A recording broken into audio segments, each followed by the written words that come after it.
জায়গাগুলোতে সরকারের কি করা উচিত, অন্য অ্যাক্টরদের কি করা উচিত। এই কারণে আসলে আমরা আপনাদের সঙ্গে মতবিনিময় করছি যে প্রতিদিন বাংলাদেশে 4 জনে একজন শিশু না খেয়ে ঘুমাতে যায়। চিত্রটা দেখেন, আপনি কি কখনো এটা মেনে নিতে পারতেন যে আপনার শিশু না খেয়ে ঘুমাতে যাচ্ছে? বরং আপনি না খেয়ে হলো আপনার শিশুকে খাওয়াতে চান। সকল শিশুই তো আসলে আমার শিশু না, আমাদের শিশু। প্রত্যেকটা শিশুর প্রতি ইনভেস্টমেন্ট করলেই আসলে বাংলাদেশ আমরা যে কাঙ্ক্ষিত লক্ষ্যে যাওয়ার কথা বলছি। শিশুরা ক্ষুধা নিয়ে ঘুমালে, অপুষ্টি নিয়ে ঘুমালে তাদের মস্তিষ্ক দুর্বল হবে এবং তাদের কাছ থেকে আমরা আগামী যে ভবিষ্যৎটা আশা করি সেটা আসলে পাবো না। এই জন্য গণমাধ্যম কর্মীদের ভূমিকাটা অনেক জরুরি। আমরা কাজ করতে চাই একসাথে শিশুর ক্ষুধা মুক্তি নিয়ে এবং শিশুর অপুষ্টি থেকে দূর করার বিষয়টি নিয়ে। And also community sensitization. How do you want to do it as World Vision? We have 5 different initiatives that we're looking at. The first one is agricultural training. So World Vision is an organization which works very closely with communities. So we want to use our engagement with farmers and also landless laborers as we engage in community-based agricultural practices, be it crop rotation, be it organic farming, be it even backyard farming. So we have all these vertical farming that we do, we have this backyard farming. How do we actually create more diversity of diet for the young people? That is what we are trying to do. Saw a woman carrying 4 children, and all of them were really very thin, and she came to the nutrition camp for treatment. And when I was talking to her, she said her children are really suffering from malnutrition because they have no sufficient food. It's not only sufficient food, it's the quality of the food. Maybe they are eating 3 times a day, but the quality of the food that they consume has resulted in malnutrition. So that started a kind of questions in me to see how today children are suffering from malnutrition. And it is 50% are children. And one of our biggest focus areas were around livelihoods, food security, nutrition, education, protection. And in spite of that, we feel there's a lot to be done. And today, I realized that it's not that we are going to do this by our own selves. We need so many of the stakeholders. We need to work with the donors because we need money to reach out to people. We need to work with the government because government is the main stakeholder in supporting communities, and we have to work with the governments.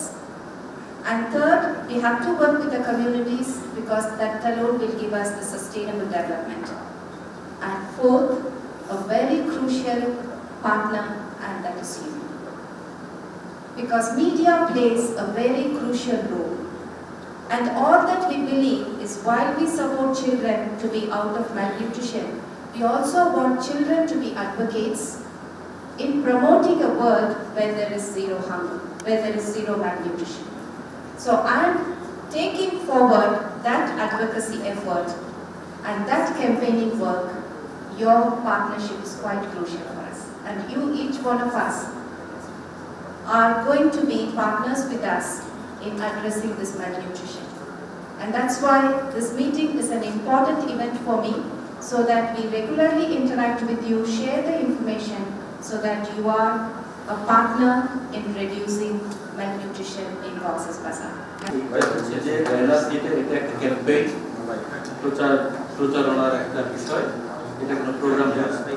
আর আমি নিজেও একটু অবাক হয়েছি যে বাংলাদেশে উনি বলছেন যে 40 মিলিয়ন টন ফুড তৈরি হচ্ছে এবং আমাদের লাগছে অ্যারাউন্ড 35 মিলিয়ন।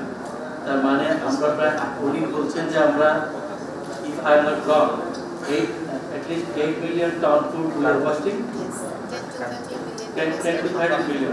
উনি যেটা বলছেন যে 10 থেকে 13 মিলিয়ন টন খাদ্য আমরা নষ্ট করছি। তা আমার মনে হচ্ছে যে এই জায়গায় আমাদের কাজ করা যাচ্ছে, ইকুয়াল ডিস্ট্রিবিউশনের কথা বলছে। তো আমরা জানলাম, আমরা চাইবো যে আমাদের মিডিয়া সবাইকে নিয়ে আবার যেন একটা প্রোগ্রাম দেওয়া হয়, পার্টিকুলারলি এই ইস্যুতে, যে এইটা কিভাবে আমরা প্রচারণায় ব্যাপকভাবে ওয়ার্ল্ড ভিশনের যে ক্যাম্পেইন অনুষ্ঠানটা, এটা ওয়ান্ডারফুল, খুব ভালো, আমার খুব পছন্দ হয়েছে এবং হচ্ছে আমরা পছন্দ করি। তো আমি একটা মেসেজ দিতে চাই, সেটা হলো এই ক্যাম্পেইনের মধ্যে এটা জিনিস কোনো আসে নাই যে আমরা পুষ্টির জন্য কথা বলি, কিন্তু আমরা যে গ্রামে আমাদের গ্রামে যে আমরা তেল ব্যবহার করি বৈজ তেল, সেই বৈজ তেলটা আমরা ম্যাক্সিমাম লোকজন গ্রামের লোকজন ব্যবহার করি কোনটা গ্রামের খোলা তেল আমরা ইউজ করি।